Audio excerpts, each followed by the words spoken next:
Argentina में प्रधानमंत्री मोदी का भव्य स्वागत। भारतीय समुदाय से मिले पीएम मोदी। आज भारत अर्जेंटीना के राष्ट्राध्यक्षों के बीच कई मुद्दों पर द्विपक्षीय वार्ता। ओडिशा के पुरी में बहुधा रथ यात्रा की तैयारियां। भक्तों में दिखा काफी उत्साह। पूरी शहर सीसीटीवी की निगरानी में, पुलिस ने की व्यापक व्यवस्था। जापानी राजदूत ने की सीएम योगी से मुलाकात। 4 क्षेत्रों में साझेदारी बढ़ाने पर सहमति। जापानी एम्बेसडर ने यूपी को बताया निवेश का केंद्र। कानून व्यवस्था की सराहना की। संभल हादसे पर पीएम मोदी ने जताया दुख। मृतकों के परिजनों के प्रति जताई संवेदना। मृतकों के परिजनों को 2-2 लाख की मदद, घायलों को 50,000 की अनुग्रह राशि देने का ऐलान।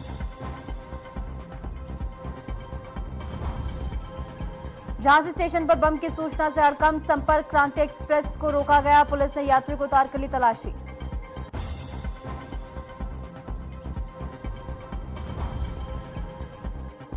यूपी के कई जिलों में भारी बारिश का अलर्ट। 25 जिलों में भारी बारिश का अलर्ट। गरज चमक के साथ बारिश की संभावना।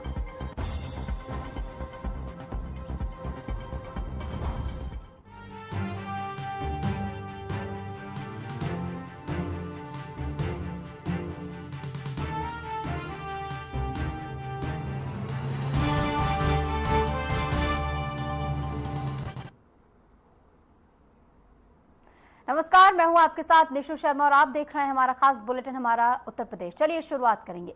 उत्तर प्रदेश और जापान के रिश्तों की और मजबूत यहां बनाने की दिशा में एक अहम कदम उठाने पर जापान के राजदूत ओनिकेची ने मुख्यमंत्री योगी आदित्यनाथ से शिष्टाचार भेंट की है और इस दौरान दोनों पक्षों के बीच 4 प्रमुख क्षेत्रों में साझेदारी बढ़ाने को लेकर सहमति बनी है। जापानी राजदूत ने उत्तर प्रदेश को निवेश के लिए पसंदीदा गंतव्य बताते हुए राज्य की कानून व्यवस्था, विकास परक नीतियां और औद्योगिक प्रगति की सराहना की है। उन्होंने कहा कि जापान की कई कंपनियों का यूपी में इंटरेस्ट ज्यादा है और यहां पर निवेश के लिए वो इंटरेस्ट दिखाती हुई नजर आ रही हैं।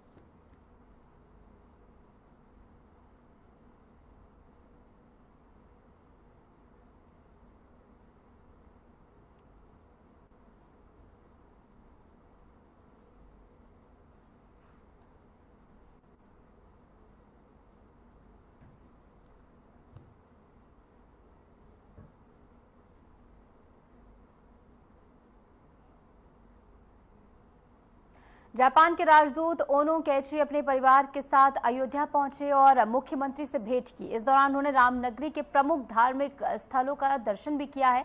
हनुमानगढ़ी में उन्होंने पूजा अर्चना की और राम मंदिर में श्री राम लला और राजा राम के दर्शन किए।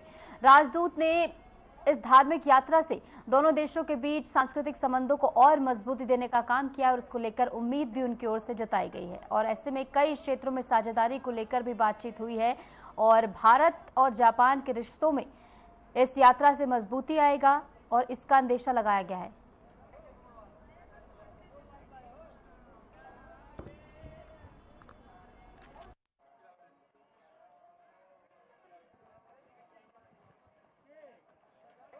दर्शन किए हैं, पूजा अर्चना भी उनकी ओर से हनुमानगढ़ी में की गई। इस दौरान सुरक्षा के व्यापक इंतजाम किए गए, जैसे कि आप तस्वीरों में देख सकते हैं।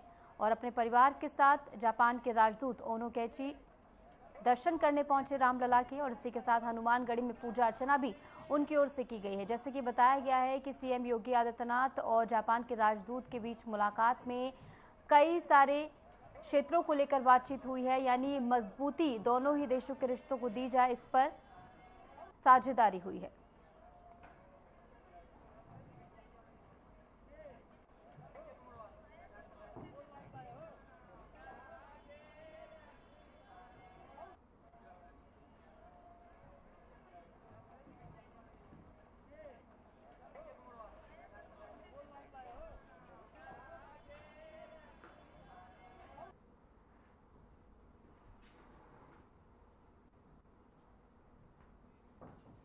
लखनऊ में सपा अध्यक्ष अखिलेश यादव ने एक प्रेस वार्ता में उत्तर प्रदेश में हो रही जंगलों की कटाई को लेकर राज्य सरकार पर गंभीर आरोप लगाए हैं।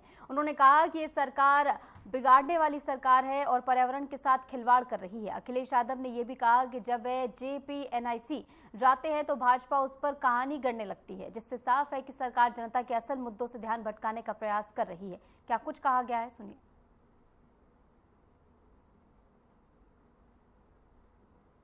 न जाने कितने, तो सबसे ज्यादा नुकसान अगर किसी का होने जा रहा है तो हमारे किसानों का नुकसान होने जा रहा है।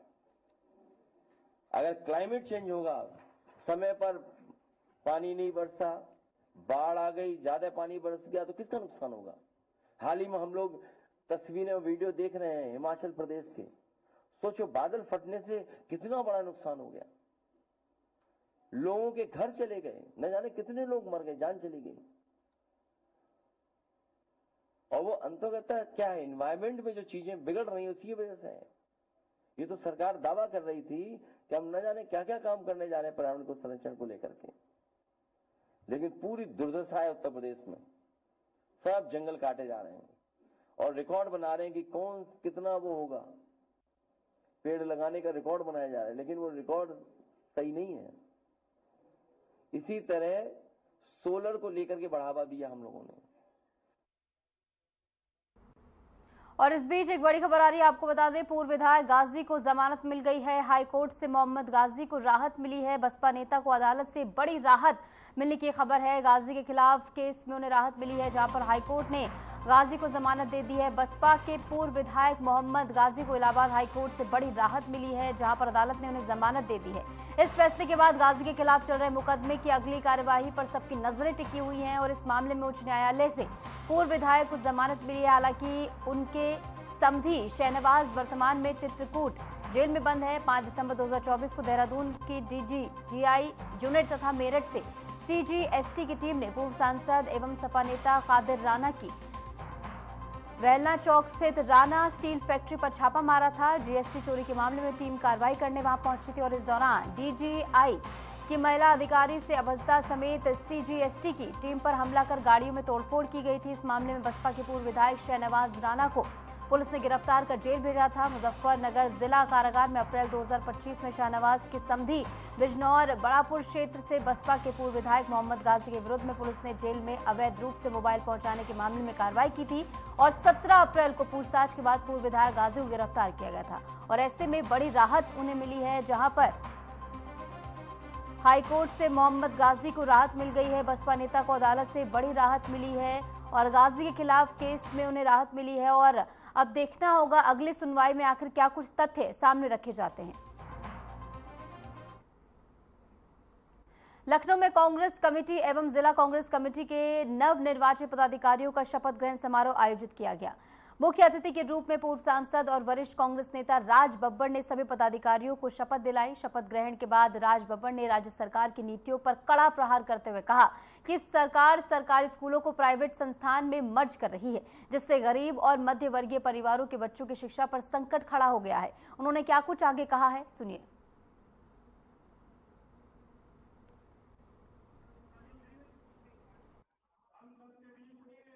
मुझे मेरे साथियों ने बुलाया है कि आज के इस कार्यक्रम में मैं शरीक हूँ, तो मैं उसमें शिरकत लेने के लिए आया।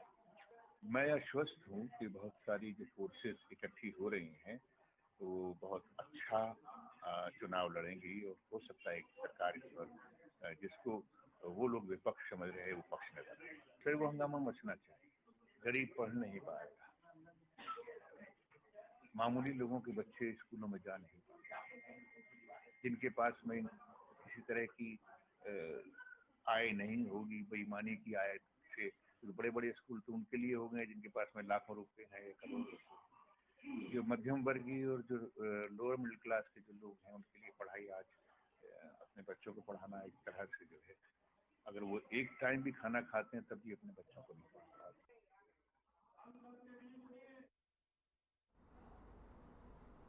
लखनऊ में पंचायती राज विभाग में मंत्री ओम प्रकाश राजभर की अध्यक्षता में समीक्षा बैठक आयोजित की गई। बैठक में केंद्र और प्रदेश की ग्रामीण विकास योजनाओं की विस्तार से समीक्षा की गई है। मंत्री राजभर ने कहा कि ग्रामीण इलाकों में चौपाल लगाकर लोगों से सीधे संवाद किया जाएगा ताकि उनकी समस्याओं का समाधान जल्द किया जा सके। इस पहल से ग्राम स्तर पर योजनाओं का प्रभावी क्रियान्वयन सुनिश्चित होगा। बैठक में विभागीय अधिकारियों ने विभिन्न परियोजनाओं की प्रगति रिपोर्ट प्रस्तुत की और आने वाले कार्यों पर भी चर्चा हुई है। पंचायत राज के माध्यम से ग्रामीण विकास को और मजबूती देने का काम अब किया जाएगा।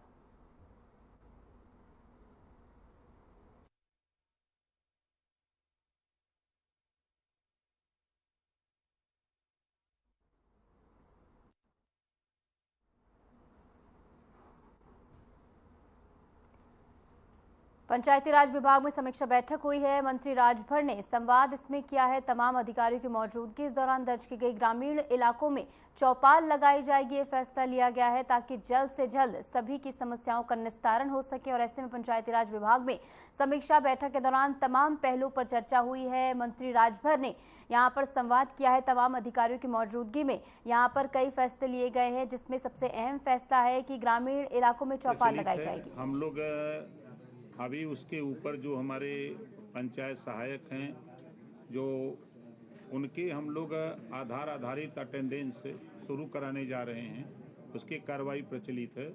हम सफाई कर्मचारियों को भी गांव में ही उपस्थिति के लिए अभी उस पर भी चर्चा हुई है कि हम लोग उनकी उपस्थिति अनिवार्य करावें, वो गांव में उपस्थित रहें, जो उनकी जिम्मेदारी है उस जिम्मेदारी का निर्वहन करें।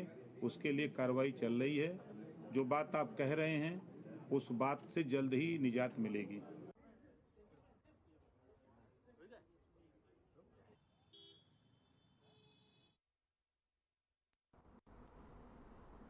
और इस बीच रुक रहे हैं छोटे से ब्रेक के लिए, लौटेंगे कुछ ही देर में।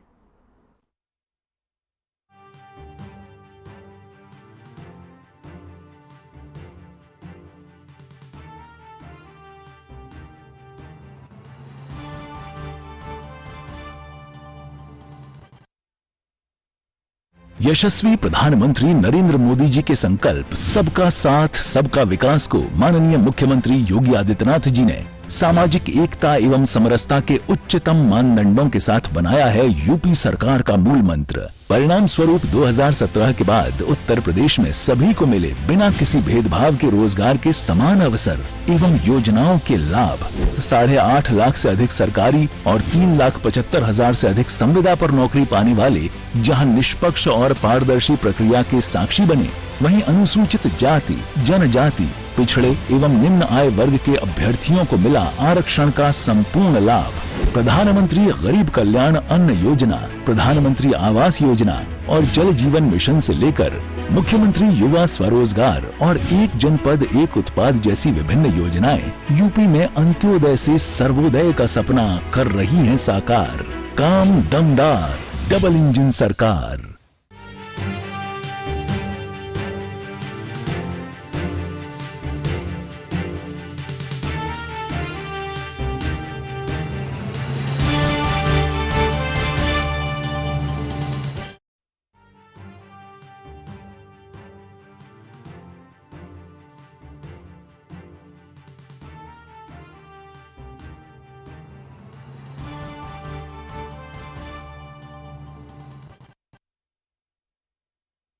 स्वागत है आपका। ब्रेक के बाद चलिए एक बार फिर से रुक करेंगे तमाम खबरों का। कानपुर नगर के घाटमपुर में 2013 में शुरू हुई आसरा आवास योजना आज तक अधूरी है।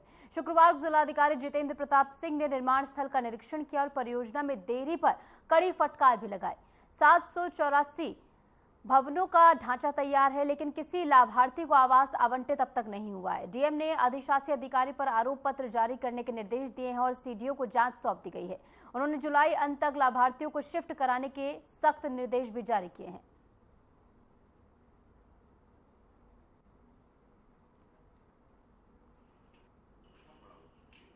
जो गरीबों के लिए, शहरी गरीबों के लिए एक बहुत ही महत्वपूर्ण योजना जो आसरा योजना के रूप में है, और ये 2013 में प्रारंभ हुई और 2019 में इसमें करीब 784 मकान बन के खड़े हो गए, परंतु मात्र 1.5 करोड़ रुपए की कमी के कारण, सैनिटरी फिटिंग्स वगैरह के कारण से पिछले 6 सालों में इसका कोई निस्तारण, जितने भी यहाँ पर परियोजना से संबंधित डूडा के अधिकारी रहे, चाहे पीओ हो या पीडी हो या अधिशासी अधिकारी जो यहाँ के हैं नगर पालिका घाटमपुर, उन्होंने इसको पूर्ण नहीं कराया है।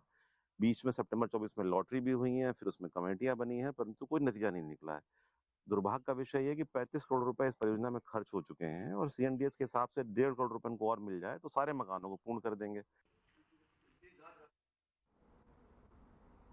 गाजीपुर में मुहर्रम और सावन के दृष्टिगत जिला प्रशासन पूरी तरह सतर्क है। शनिवार सुबह एसडीएम सिटी मनोज पाठक के नेतृत्व में कांवड़ यात्रा और ताजिया जुलूस के मार्गों का निरीक्षण किया गया। उन्होंने बताया कि दादरी घाट और चीतनाथ घाट पर विशेष इंतजाम किए गए हैं, जिनमें बैरिकेडिंग, गोताखोरों की तैनाती और जर्जर बिजली तारों की मरम्मत शामिल है।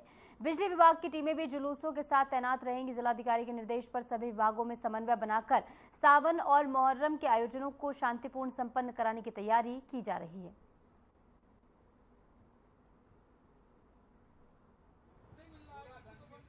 कांवड़ के जो हमारा श्रावण मास की शुरुआत हो रही है, इसके लिए हम लोग अभी आज भ्रमण किए। हमारे साथ हमारे क्षेत्राधिकारी, उसके बाद ईओ नगर पालिका, एसडीओ विद्युत, एसडीओ जल निगम, अन्य विभाग जो इससे जुड़े हुए हैं, सबकी टीम है। हम लोग जिलाधिकारी महोदय का निर्देश था कि पूरे क्षेत्र का एक बार आप लोग संयुक्त रूप से भ्रमण करें, समन्वय स्थापित करते हुए सारी समस्याओं को हल कराने का प्रयास करें।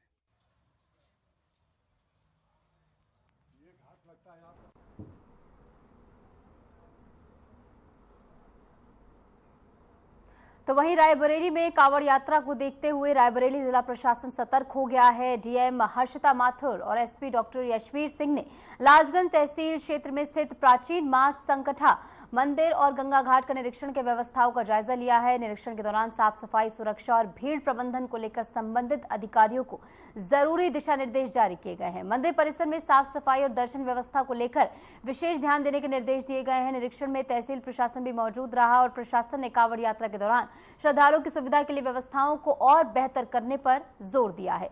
तो कांवड़ यात्रा को लेकर तैयारियां इस समय पुरजोर तरीके से चल रही हैं। खासकर प्रशासन इसको लेकर पूरी तरह सतर्क है, अलर्ट है और तमाम उन मार्गों का निरीक्षण किया जा रहा है जहां से कांवड़ यात्रा गुजरेगी। ऐसे में मंदिरों में भी प्रशासन की तैनाती रहेगी ताकि भीड़ प्रबंधन को लेकर वहां पर बेहतर व्यवस्थाएं की जा सके। साफ सफाई को लेकर दिशा निर्देश जारी किए गए हैं और इसी के साथ कांवड़ यात्रा को लेकर पूरा प्रशासन अलर्ट है। खासकर संवेदनशील इलाकों के लिए पुलिस प्रशासन जो है ज्यादा सजग है, सतर्क है, ताकि वहां पर कोई भी ऐसी अव्यवस्था ना होने पाए जिससे कांवड़ यात्रियों को दिक्कत हो। संभल में शुक्रवार की शाम भीषण हादसे में दूल्हे समेत 8 लोगों की मौत हो गई। बारात लेकर जा रही बोलेरो बेकाबू होकर जनता इंटर कॉलेज की दीवार से टकरा गई। टक्कर इतनी तेज थी कि गाड़ी के परखच्चे उड़ गए। हादसे के बाद मौके पर चीख पुकार मच गई। बोलेरो में 10 लोग सवार थे और ये बारात बदायूं से सिरसौल गांव जा रही थी। हादसा तहसील गुन्नौर के थाना जूनावई क्षेत्र में हुआ है। भीषण हादसे में दूल्हा, महिला समेत 8 लोगों की मौत हुई है। बताया जा रहा है कि बोलेरो में 12 लोग सवार थे, जिनमें 8 की मौके पर मौत हो गई है, जबकि घायलों का अस्पताल में इलाज चल रहा है। इस दुखद घटना पर यूपी के सीएम योगी आदित्यनाथ ने शोक जताया है। तो वहीं प्रधानमंत्री नरेंद्र मोदी ने एक्स पर पोस्ट कर कहा है कि उत्तर प्रदेश के संभल में हुए हादसे में लोगों की मौत से बहुत दुखी हूं। हादसे में अपने प्रियजनों को खोने वालों के प्रति मेरी संवेदना है। प्रत्येक मृतक के परिजनों को PMNRF से 2 लाख रुपए की अनुग्रह राशि दी जाएगी। घायलों को 50,000 रुपए दिए जाएंगे।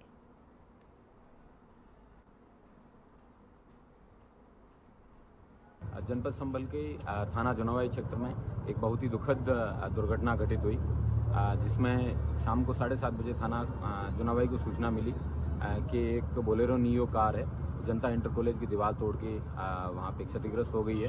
तुरंत पुलिस मौके पे पहुंची और जेसीबी की सहायता से उस कार को काटते हुए उनमें से जो घायल लोग थे उनको अलीगढ़ रेफर किया। उनमें से 5 घायलों को अलीगढ़ रेफर किया गया है और 5 लोगों की ऑन द स्पॉट डेथ हो गई थी। ये लोग थाना जूनावई के हर गोविंदपुर गांव के रहने वाले थे, जिसमें दूल्हा आज अपनी बारात को लेकर बिलसी बदायूं जा रहा था। संभवतः ड्राइवर की गलती की वजह से यह गाड़ी पलट के यहाँ स्कूल की दीवार में टकराई है। 5 लोगों को पोस्टमार्टम के लिए यहाँ पे जूनावई में भेज दिया गया है और जो क्रिटिकल हैं उनके लिए अलीगढ़ रेफर किया गया और वहाँ के प्रशासन से भी बात की गई है ताकि उनका अच्छे से अच्छा उपचार है वो कराया जाए। बाकी विधिक कार्रवाई सुनिश्चित की जा रही है।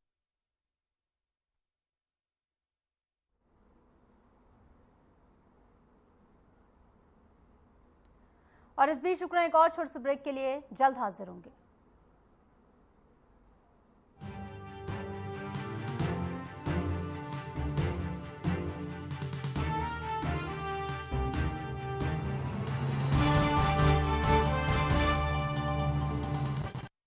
नवाचारी और नवोन्मेषी शिक्षा व्यवस्था से युवाओं की आशाओं को नई उड़ान दे रहा है नया उत्तर प्रदेश। ग्रामीण परिवेश हो या फिर नगरीय क्षेत्र, गुणवत्ता युक्त शिक्षा बनी है नए उत्तर प्रदेश की पहचान। स्कूल चलो अभियान और शारदा प्रोग्राम जैसे अभिनव प्रयासों से ड्रॉप आउट दर में आई है उल्लेखनीय गिरावट। ऑपरेशन कायाकल्प और टैबलेट वितरण जैसे कदमों से डिजिटल शिक्षा को मिले हैं नए आयाम। बेसिक शिक्षा से हायर एजुकेशन तक शिक्षा में उठाए गए अभूतपूर्व कदमों से हुआ है एजुकेशन का ट्रांसफॉर्मेशन। अंत्योदय और बिना किसी भेदभाव के सबको समान शिक्षा का अधिकार बना है युवाओं के उज्जवल भविष्य का आधार। वर्ष 2017 के बाद डबल इंजन सरकार के अभिनव प्रयासों ने नए उत्तर प्रदेश की शिक्षा व्यवस्था में किया है युगांतकारी ट्रांसफॉर्मेशन। समान शिक्षा का अधिकार, डबल इंजन सरकार।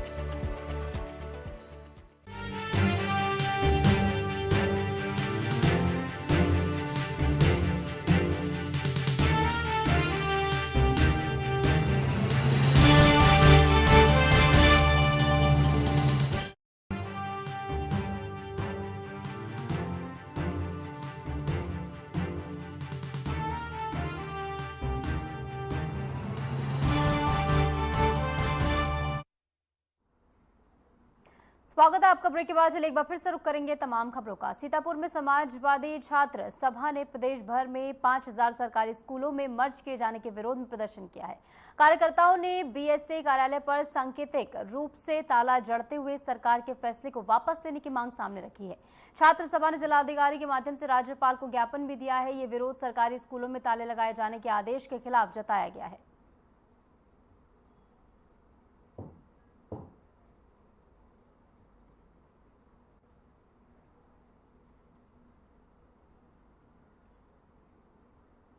थाना पुरकाजी क्षेत्र के खेड़की गांव में उस वक्त दहशत फैल गई जब हथियारबंद नकाबपोश बदमाशों ने एक मकान पर हमला कर दिया। बदमाशों ने मकान को निशाना बनाते हुए कई राउंड फायरिंग की है, जिससे क्षेत्र में अफरा तफरी मच गई है। घटना की पूरी वारदात वहां लगे सीसीटीवी कैमरे में कैद हो गई, जिसमें हमलावर फायरिंग करते हुए नजर आ रहे हैं।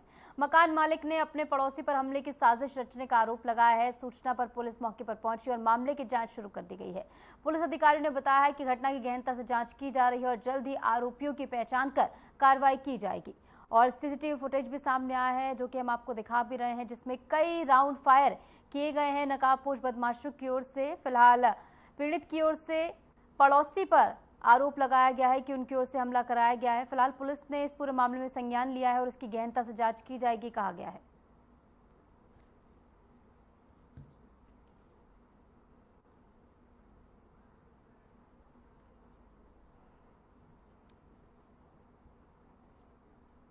और इस बीच एक बड़ी खबर आपको बता दें मौसम से जुड़ी, जहां यूपी के कई जिलों में बारिश का अलर्ट है। बांदा प्रयागराज में भारी बारिश की संभावना मौसम विभाग की ओर जताई गई है। सोनभद्र मिर्जापुर में भी चेतावनी है। बलरामपुर श्रावस्ती सिद्धार्थनगर में भी मौसम विभाग की ओर से अलर्ट जारी किया गया। लखीमपुर खीरी समेत अन्य जिलों में निगरानी है पुलिस की, यानी पहले से व्यवस्थाएं की जा रही हैं। हालांकि मौसम विभाग ने पूर्वानुमान जारी कर लोगों को चेताने का काम किया है। कई जिलों में बारिश का अलर्ट है, जिसके चलते नदी और नालों का जलस्तर बढ़ता हुआ नजर आएगा। ऐसे में तमाम उन लोगों के लिए चेतावनी है जो कि नदी और नालों के करीब रहते हैं। ऐसे में उन्हें दूर जाकर रहने की सलाह जो है दी जा रही है।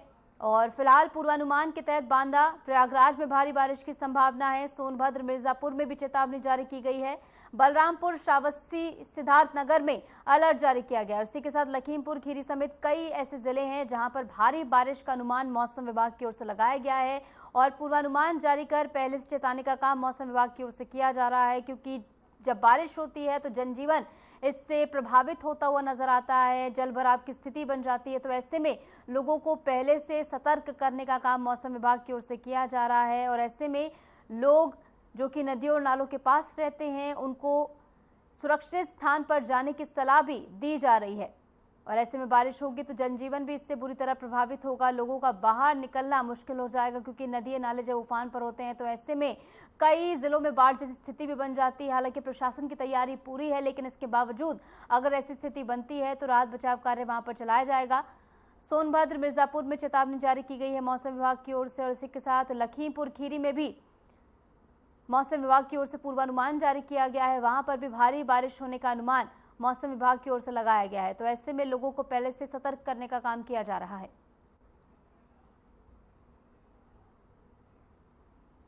अगर आप नोएडा या ग्रेटर नोएडा में पनीर खाते हैं तो सावधान हो जाइए। नकली पनीर को लेकर खाद्य सुरक्षा विभाग ने सख्त अभियान छेड़ दिया है। लगातार मिल रही शिकायतों के बाद विभाग ने नोएडा और ग्रेटर नोएडा में तलाशी अभियान शुरू किया। अलग अलग जगहों से पनीर के 8 नमूने सैंपल के रूप में लिए गए, जिन्हें जांच के लिए लैब भेजा गया। अभियान के दौरान 160 किलो नकली पनीर को मौके पर ही नष्ट करने का काम भी किया गया। अधिकारियों के अनुसार ये नकली पनीर अलीगढ़ और उसके आसपास के इलाकों से सप्लाई किया जा रहा था।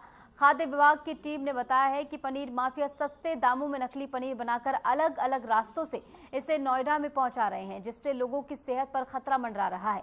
खाद्य विभाग ने लोगों से अपील की है कि वे असली और नकली पनीर की पहचान करें और किसी भी तरह की शंका होने पर तत्काल इसकी सूचना दें। जांच रिपोर्ट आने के बाद जिम्मेदारों के खिलाफ कड़ी कार्रवाई की जाएगी, यह आश्वासन दिया गया है।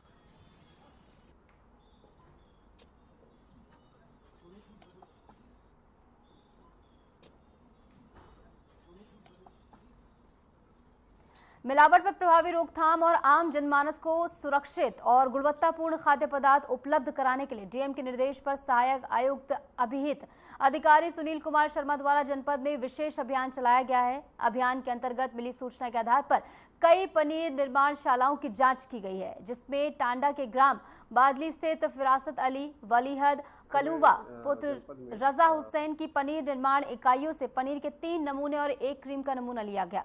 लगभग 160 किलोग्राम खराब गुणवत्ता एवं पनीर के विरुद्ध कार्रवाई किया जाए। तो इसमें एक सचल दल जनपद में कार्यरत है और इसी के आधार पर पनीर और तमाम अन्य खाद्य पदार्थों के नमूने भरे जा रहे हैं। लगभग अभी तक कुल 8 नमूने विभिन्न खाद्य पदार्थों को भरे गए हैं। एक जगह बादली टांडा में मिलावटी पनीर की आशंका थी, उसके आधार पे 160 किलोग्राम पनीर नष्ट भी कराया गया है और नमूना लेके। और फिलहाल के लिए हमारे इस खास बुलेटिन में इतना ही। नमस्कार।